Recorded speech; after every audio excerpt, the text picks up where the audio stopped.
সবাইকে স্বাগত জানিয়ে শুরু করছি আজকের ভিডিও। যারা তিতার জন্য করলা বা উচ্ছে খান না তাদের জন্যই আজকের এই ভিডিওটি।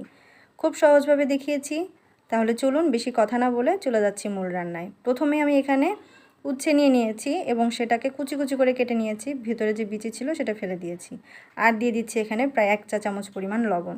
দিয়ে কোনো পানি ছাড়াই কিন্তু শুকনো অবস্থাতেই লবণটাকে মেখে আধা ঘন্টার জন্য একপাশে রেখে দিতে হবে। আধা ঘন্টা পরে যখন আপনি এভাবে ধরবেন, দেখবেন যেটা থেকে পানি কিন্তু বের হচ্ছে, একা একাই পানি ছাড়া শুরু করে দিবে। এখন এই পানিগুলো হাত দিয়ে খুব ভালোভাবে কচলে কচলে তিতার ভিতরে যে করলার ভিতরে যে তিতাটা সেটা বের করে নিতে হবে।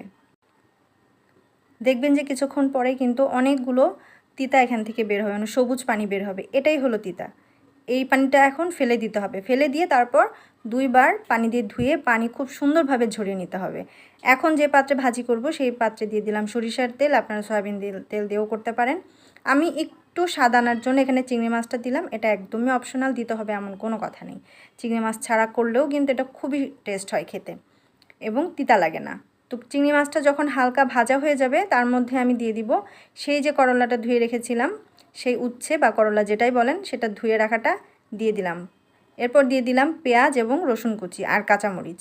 লবণ কিন্তু চিংড়ি মাছের মধ্যে অল্প দিয়েছিলাম, এখন সামান্য আরেকটু দিয়ে দিলাম। এখন শুধু যতক্ষণ পর্যন্ত এই করলার ভিতরে যতটুকু পানি আছে না শুকাচ্ছে ততক্ষণ পর্যন্ত চুলার মিডিয়াম আঁচে রেখে নেড়ে চেড়ে ভাজতে হবে। আমি কিন্তু এখানে কোনো হলুদ ব্যবহার করিনি, হলুদ ছাড়াই কিন্তু এটাকে ভাজতে হবে। খেয়াল রাখবেন চুলার আঁচ যেন কম না থাকে, কম থাকলে কিন্তু উচ্ছে করলা যেটাই ভাজি করুন না কেন তিতা লাগবে। দেখুন কথা বলতে বলতেই কিন্তু আমি কোনো ঢাকনা দিইনি, আর এভাবে ভাজতে ভাজতে আমার করলাগুলো একদম পারফেক্টলি সিদ্ধ হয়ে গেছে। তো হয়ে গেল আমাদের উচ্ছে করলা ভাজি।